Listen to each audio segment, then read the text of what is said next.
தழுவேன்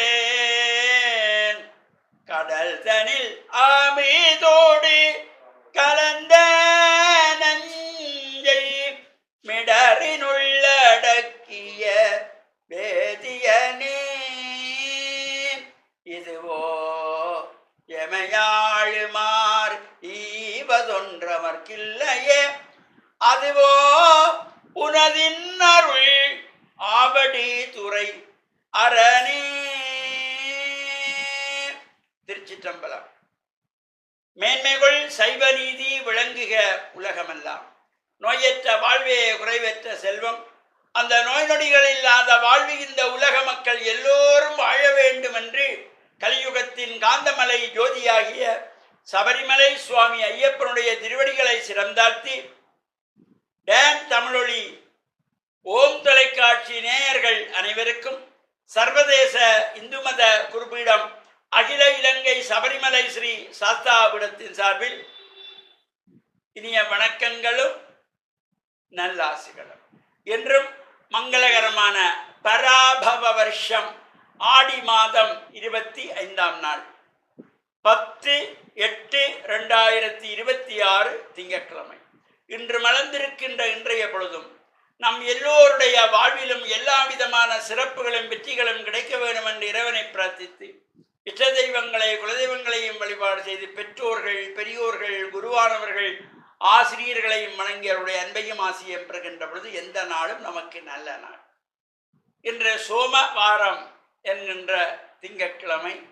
இன்றைய தினம் சிவன் ஆலயங்களிலே இந்த சாயங்கால வேளை பிரதோஷ காலத்திலே நடைபெறுகின்றதாகிய பிரதோஷ விரத பூஜை வழிபாடுகள் பல்வேறு சிவன் ஆலயங்களிலும் சிவன் சன்னிதானங்களிலே அந்த நந்தியம்பெருமானிடத்திலே சிறப்பான அபிஷேக ஆராதனைகளோடு பிரதோஷ உற்சவம் நடைபெறும். இந்த பிரதோஷ காலத்திலே நந்தியம்பெருமானுக்கு சிறப்பான அபிஷேகம் நடைபெற்று தீபாராதனை செய்யப்படுகின்ற பொழுது அந்த நந்தியம்பெருமான் எப்பொழுதுமே இறைவனுடைய திருவடியை பார்த்த வண்ணம் இருப்பவர்.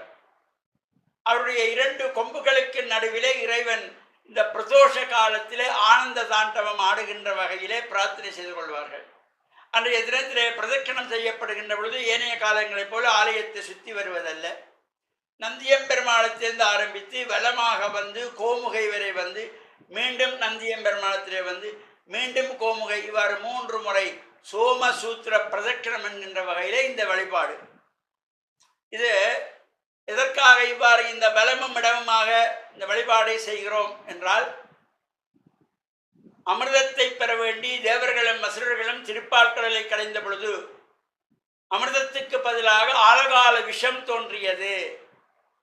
செய்வதறியால் என்ற தேவர்கள் இறைவனத்திலே போய் சொல்ல வேண்டும் என்பதற்காக அங்குமிங்குமாக அலைந்து திரிகின்ற பொழுது வலது பக்கமாக வருகின்ற பொழுது இங்காலே ஆழகால விஷம் வருகிறது என்றதும் இடது பக்கம் போகிறார்கள், இங்காலம் வருகின்றது என்றதும் செய்வதறியாது அலைந்ததை நினைவுபடுத்துகின்ற வகையிலே தான் இந்த பிரதோஷ கால விரத பூஜையிலே இவ்வாறான சோமசூத்திர பிரதட்சணம் என்கின்ற வழிபாடு நடைபெறும். அங்கே ஆலயங்களிலே பிரதட்சணம் செய்யப்படுகின்ற பொழுது தேவார் திருவாசகங்கள், சிவபுராணங்கள், லிங்காஷ்டகங்கள் இவையெல்லாம் நமக்கு முடிகிறதோ அவற்றையெல்லாம் பாராயணம் செய்து கொள்வார்கள். பொதுவாக அந்த சுவாமி வலம் வருகின்ற பொழுது இந்த தேவாரத்தை பாடிக்கொள்வார்கள். திருச்சிற்றம்பலம் இடறினும் தளறினும் என தொழு நோயே தொடரின மோன கடல் தொழு தழுவேன் கடல் தனில் ஆமீதோடு கலந்த நஞ்சை மிடறினுள்ளடக்கிய வேதியனே இதுவோ எமையாழுமாறு ஈவதொன்றமர்க்கில்லையே அதுவோ உனதின் அருள் ஆவடி துறை அரணே. இவ்வாறு இறைவனுடைய இந்த திருப்புகளை திருநாமங்களை திருமுறைகளை பாராயணம் செய்து பிரதட்சணம் செய்து இந்த பிரதோஷ காலத்திலே யாரெல்லாம் சிவனை வழிபாடு செய்கிறார்களோ அவர்களுக்கு எல்லா விதமான தோஷங்களை நீங்கி வாழ்வில் உயர்வு பெற்று பேரானந்த பெருவாழ்வு வாழவும் இறைவனுடைய திருவுள் எல்லோருக்கும் பூர்ணமாக நிறைய வேணும் என்று பிரார்த்தித்து, டான் தமிழொலி ஓம் தொலைக்காட்சி நேயர்கள் அனைவருக்கும் சர்வதேச இந்து மத குருபடத்தின் சார்பில் நல்லாசிகளை கூறிக்கொள்வதில் மன மகிழ்வு கொள்கிறோம். சர்வே ஜனாஹாம் சிகினோ பவந்து சமஸ்த சன் மங்களானி சந்து சுபம்.